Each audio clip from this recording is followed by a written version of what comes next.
तो आपका दोबारा से स्वागत है मेरे चैनल पर। तो हमने पिछले एपिसोड में देखा था कि सूहो की पावर्स अवेकन हो जाती हैं और एक सी रैंक बीस्ट सूहो पर अटैक कर देता है।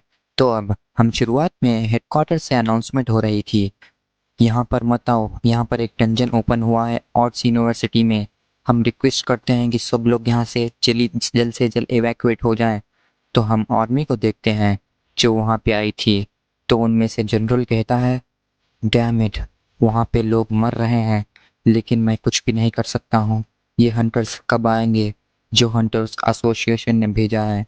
तो एक सोल्जर कहता है, मुझे लग रहा है कि उन्हें टाइम लग रहा है हंटर को असाइन करने में, जो बी रैंक या उससे भी बढ़कर है। तो जनरल कहता है, क्या बी रैंक? पर उन्होंने कहा था कि ये डंजन डी रैंक का है। इतना टाइम लेना जायज़ है क्योंकि उन्होंने कई सारे हंटर्स अपने गवा दिए हैं। इस सी रैंक हंटर भी इन्फेक्टेड हुआ है। तो हम सूहो और उसी बीस्ट को देखते हैं। तो सूहो कहता है, क्या ये क्या हुआ? क्या उसने भी अभी ग्राउंड फ्लोर से जंप करके इधर आया? ये एक सी रैंक बीस्ट है पर इसके पास तो एक वेपन है। ये पूरी तरह उससे अलग है जिससे मैं लड़ा था, लेकिन मेरा भी लेवल अप हुआ है। क्या मैं इसका सामना कर सकता हूँ? तभी वो मॉन्स्टर सूहो पर अटैक करता है जिससे पीछे की दीवार पूरी तरह से टूट जाती है और एक कट लग जाता है।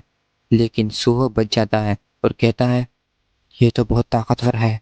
तभी वो मॉन्स्टर सूहो पर फिर से हमला करता है लेकिन सूहो बच जाता है और वहाँ से भागने लगता है और कहता है, आखिर मैं इससे नहीं लड़ सकता, तो ये ज़्यादा ही पावरफुल है। आखिर कब आएंगे हंटर्स? जब तक मैं इसे संभाल के रखता हूँ।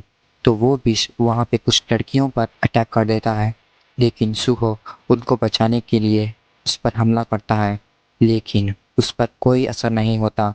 उल्टा वो बीस्ट सूहो पर ही अटैक कर देता है।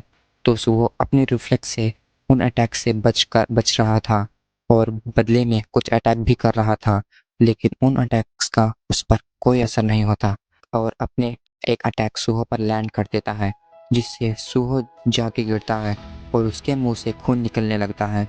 तो सूहो की लाइफ एक ही एचपी बची हुई थी। जैसे तैसे सूहो खड़ा होता है और उसका सामना करने के लिए उसके पास जाता है, लेकिन वो भी अपने एक दमदार वार सूहो पे लैंड करने ही वाला होता है। तभी तभी एंट्री होती है एंड किंग की, या मैं कहूँ बीरू की। वो सूहो की हालत बहुत ख़राब हो गई थी तो सूहो को हील करने लगता है और कहता है, ये पूरा मेरी देरी की वजह से ही हुआ। तो एंड किंग गुस्से से कहता है, तुम सब सिर्फ एक दाने हो, एक दाने के बराबर हो। तुमने मेरे हाइनेस को चोट पहुंचाने की कोशिश की। तो एंड किंग गुस्से से उस मॉन्स्टर को मार देता है और सब मॉन्स्टर को सिर्फ एक ही झटके में तबाह करता है। बहुत दर्दनाक तरीके से मारता ही जा रहा था और थोड़ी ही देर में वो पूरे शहर के बीस्ट और मॉन्स्टर को मार देता है और आखिर में सूहो के पास आकर कहता है, बहुत समय हुआ ना मेरे हाइनेस। तो आज के लिए इतना ही। मिलते हैं अगली वीडियो में। अगर मेरा वीडियो आपको थोड़ा सा भी पसंद आया तो लाइक और सब्सक्राइब करना मत भूलना।